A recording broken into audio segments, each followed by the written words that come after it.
Hi guys, it's Kelly Latevola here, and I am back with another video for Neat and Tangled. Today I'm going to be using the Christmas Pageant stamp set and the Radiating Star Stencil. I wanted to give them kind of like a little snow stage to stand on, so I just have a general oval shape, I guess, that I cut out of, as you can see, my leftover grid paper. I'm turning it into a mask by using Latevola multi-glue on the back of it. I just put it on the edges and toward the edge and smear it out with my finger. Wait till that's dry. It usually just takes a minute or so. I tap it on my palm a couple of times to make sure it's not too sticky, and then I put that down. I'm also going to use some 3M Post-it tape to mask off the bottom half of the card because I didn't want just like this one, it's not even like a whole oval, half oval thing in the middle of my card. Anyway, going to be doing a Distress ink background for this card. That's why we did the masking. I'm starting with Wilted Violet, and then I'm going to, this is kind of a little bit of a different color combination for me. Not too far off the mark of what I've been using, but just the Mermaid Lagoon was a new addition. So I did the Wilted Violet. You can tell it doesn't look great at this juncture. That's totally fine. Went from the Wilted Violet to the Salty Ocean to the Mermaid Lagoon to Blueprint Sketch to Chip Sapphire. Then I'm going to work my way in reverse. That's why it doesn't matter that it looks bad, because I always do it twice. So it's much more blended the second time around. I do have some Latevola multi-glue on the back of my stencil here so that I don't have to tape it down. It will stick, and I will be able to pull it back up and it won't rip my paper, which makes me happy. And then while the stencil's in place, I'm going to go over in the same order so that it's a tone-on-tone effect. I do this a lot with my cards, typically because I want something interesting in the background, but I also want my coloring to kind of be the star of the show. So I've removed the stencil, removed the masks, and I'm going to set this aside for now and do some other stamping.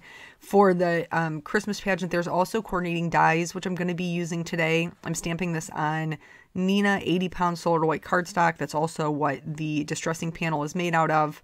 Picked out these 4 super cute little characters. I'm going to use all 4 of them, but any one of them is just totally adorable enough to carry the card. And what we're going to be talking about today is skin tones. I did a card on this, a card.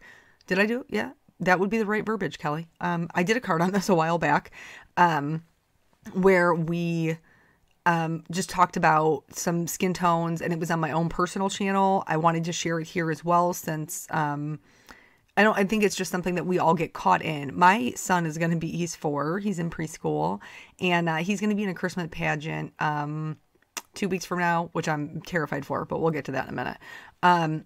And obviously there's not just one race in his class. And I felt like as card makers, sometimes we forget to represent all of those little children, in this case, that are going to be in the pageant, or just in cards in general. We see a lot of Caucasian skin tones and not much else. So with this little girl, what I'm doing is I started with a blue shade you saw because I wanted to be a more yellow skin tone, because typically Asian skin tones are more yellow. They have a cooler undertone, really pale, beautiful dark hair, just stunning combination. And so I wanted to depict that here. All of their shading is pretty much going to be the same. It's just going to be in different colors. You saw I also added just a little bit of pink to her cheeks with an R20. And then this color combination, give me a second, I'll realize I'm off screen. This color combination is kind of my go-to skin combination. I am adding shading around where his hair is hanging down in his face, his little ears that are sticking out, where his hands are coming around that star. There would be some shading. And each time I'm just adding really little lines of it. I will blend them out more as I go back through the second time. That's just typically how I like to color, is lightest to darkest and then darkest back out to the lightest. And that second time around, I bring the color out a little bit more. That's just so I can have a highlight. That's my own personal thing. If I start with my darker colors, my whole image tends to be dark.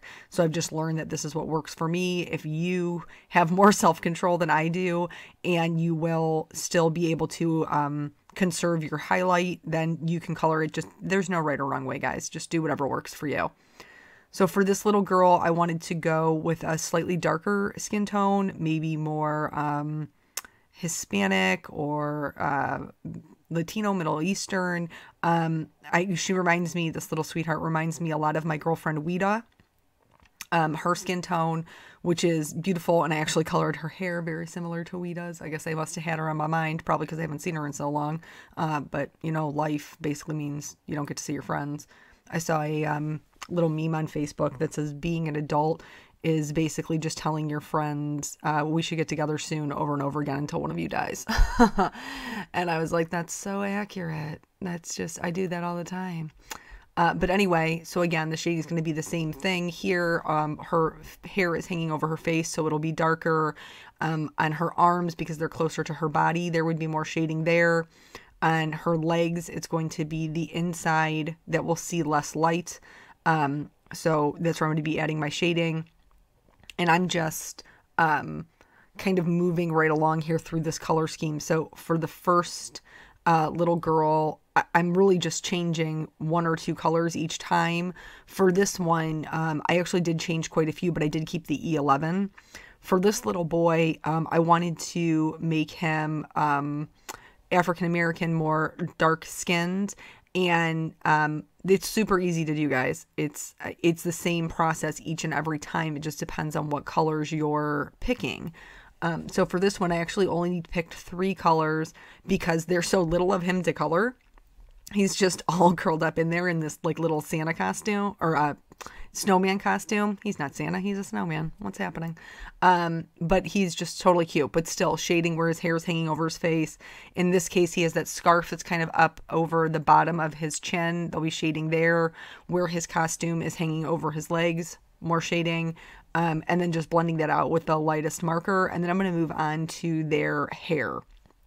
So for my little girl down here, I wanted her to have a darker hair color, but I wanted there to be some auburn or some red in it. Again, thinking about Wida.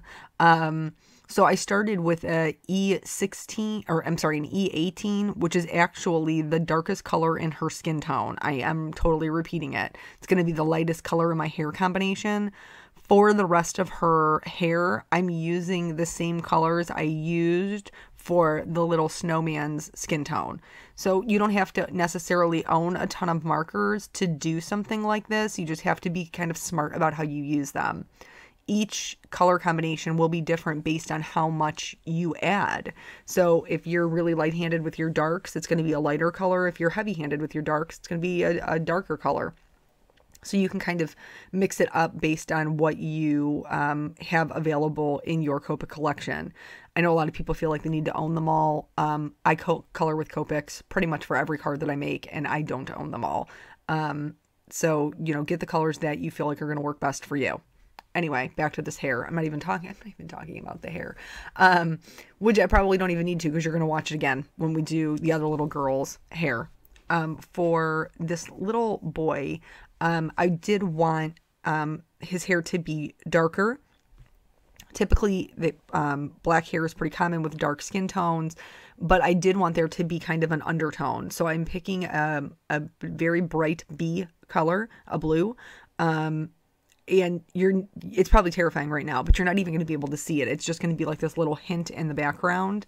And what I'm doing is I'm doing little squiggle lines to create little curls that are coming out from underneath that little snowman's head. So just going over that all the way out to the 100 and then back through down to the C5. You wouldn't think that a C5, like you think a C5 would be pretty gray, but it lets some of that blue shine through a little bit, which is kind of nice.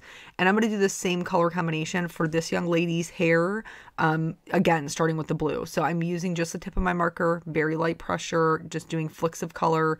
It's going to be darker where her hair is coming out from the little top of the tree. It's going to be darker where it's behind her shoulders. And I'm just doing the flicks. Again, I'm starting with that C5. It's going to look a little bit, well, it actually probably looks a little bit trendy, to be honest, because that, like bluish gray or lavender, was like super trendy in hair colors in the past couple of years. I don't know if it still is, or not, because I wouldn't do that. Not that I don't think it's pretty, but my job just doesn't allow it. We have to have quote unquote natural hair colors. Anyway.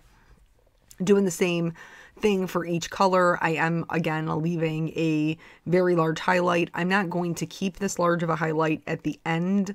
It's just something that I do. I set aside that large area. I would rather have to fill it in the end because I can't recreate it. I can't put white back into it unless I'm going to use a gel pen, and that is not going to look very natural. So again, just doing those little light flicks of color. The first time, so I went through it, and now I'm back through. I felt like I left a little bit too much white. I wanted to see a little bit of that blue, but not a ton. And on the left-hand side here, you can see how much white is left, and you can see a lot of the blue. I didn't like it. It didn't match each side, so I did kind of fuss with it a little bit, and I went back in with a darker marker. I think it was it is a C9, and just went back through and kind of added a little bit more shading to make that darker. For my little star, little boy, I am going to do him blonde. And again, there is such little real estate here, and it's such a light color hair. I'm only using 3 colors. So I'm starting with the E50, going to the E53, and then an E55. I'm not going to add a ton of the E55, but you do need a little bit to set up that contrast so that it looks like his hair has some dimension. It reminds me of like a little Justin Bieber haircut from when, back in his baby days before he got crazy. But still makes very catchy music, even though we kind of went off the deep end there for a minute. But anyway, I am going to speed up the copic coloring a little bit, because there is just so much coloring going on here. And I always try to show you guys the whole card, but sometimes that can be very difficult when you're coloring multiple images. So I just bumped it up just a notch. I colored all of their shoes black.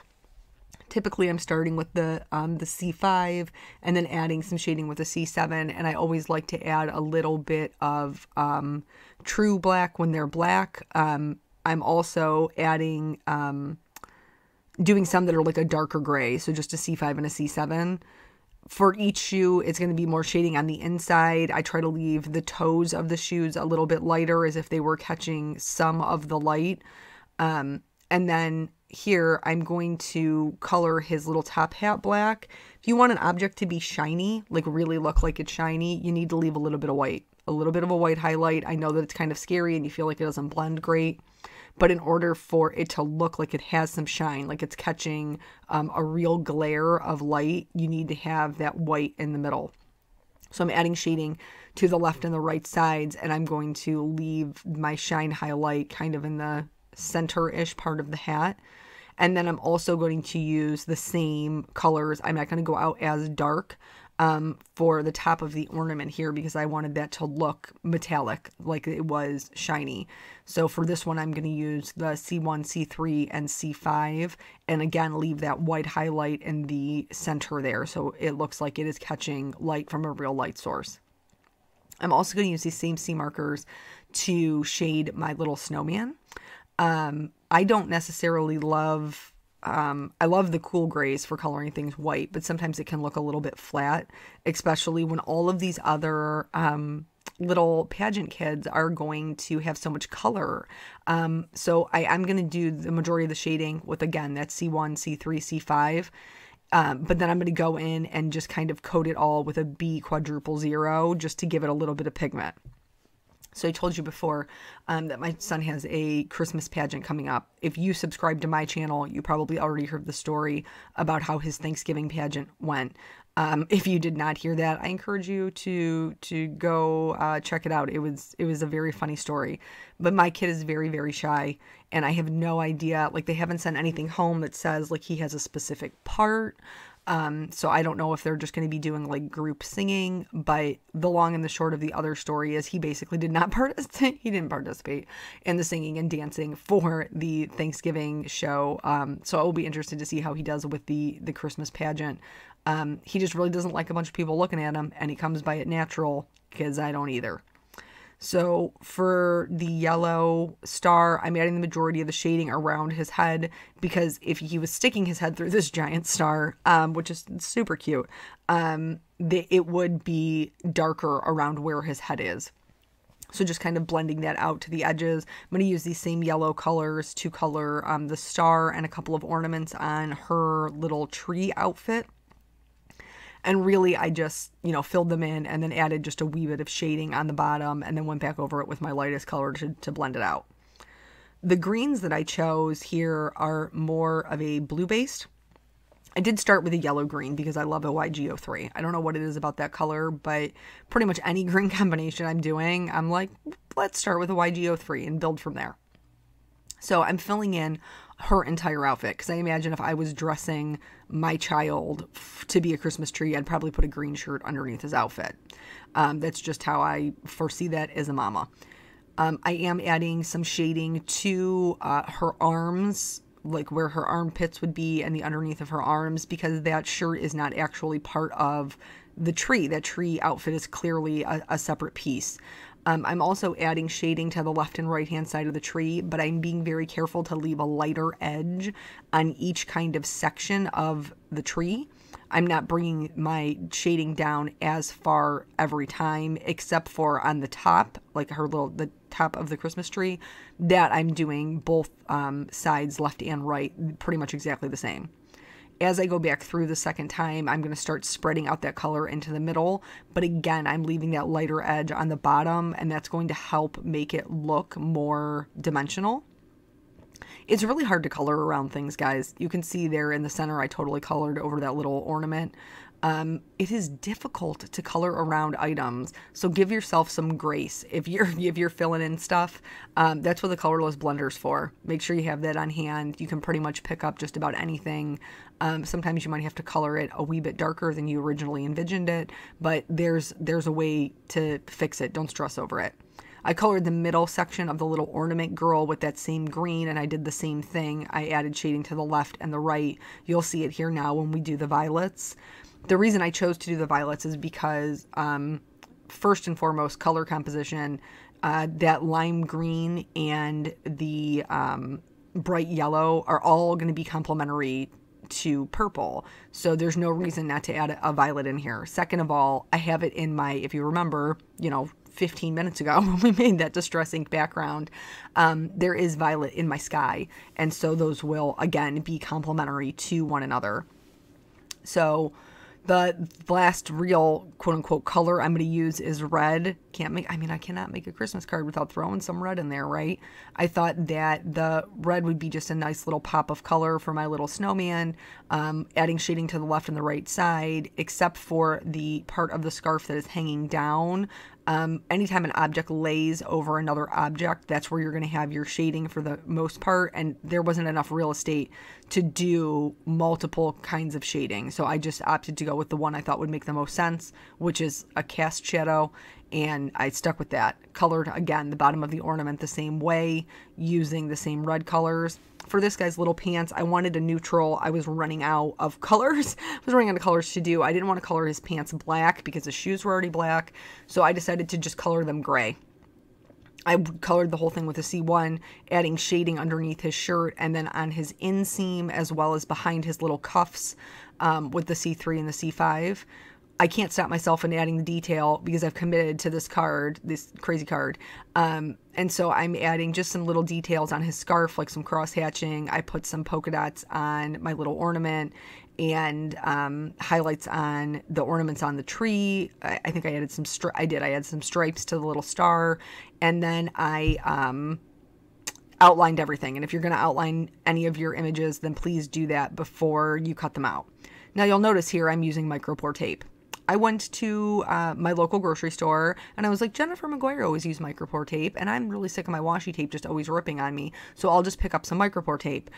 Don't do this. Do not, run, flee. Don't do it. No, use it, but use the kind that Jennifer recommends, which is the 3M micro pour tape. She has it linked on her blog.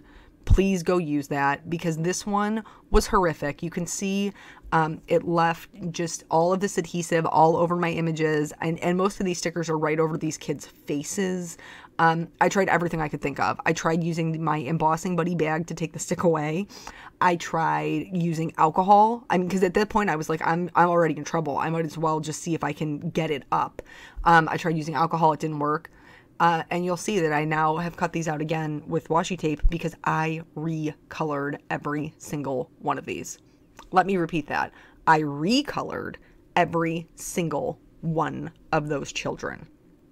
I had ruined them, guys. I'm a big proponent of we're not starting over, but I had no choice because I could not get the stick of that tape up off of those images.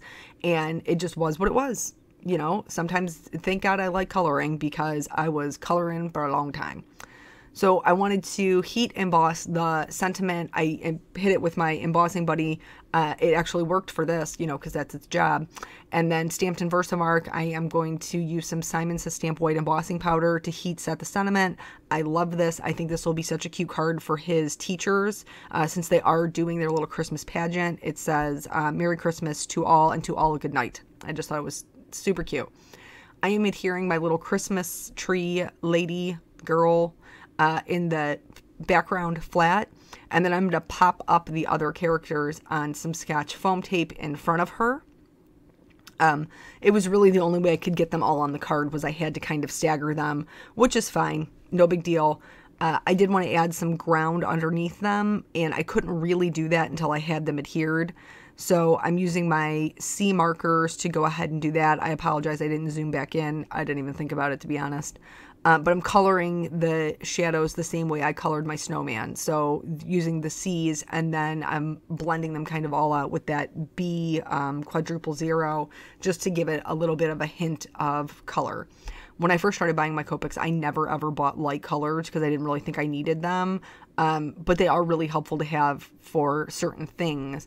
And this is one of them. When you're coloring snow scenes, whether you're a violet, a blue violet, or a blue, they're great to have. I wanted there to be like a snow storm or like snow confetti. So I have a stiff bristle brush and a little bit of white acrylic paint. You can do this two ways. You can flick it on like I'm doing here if you just want a little bit of snow. I wanted quite a bit of snow, so I'm actually going to use the side of my acrylic block and just flick my paintbrush next to that.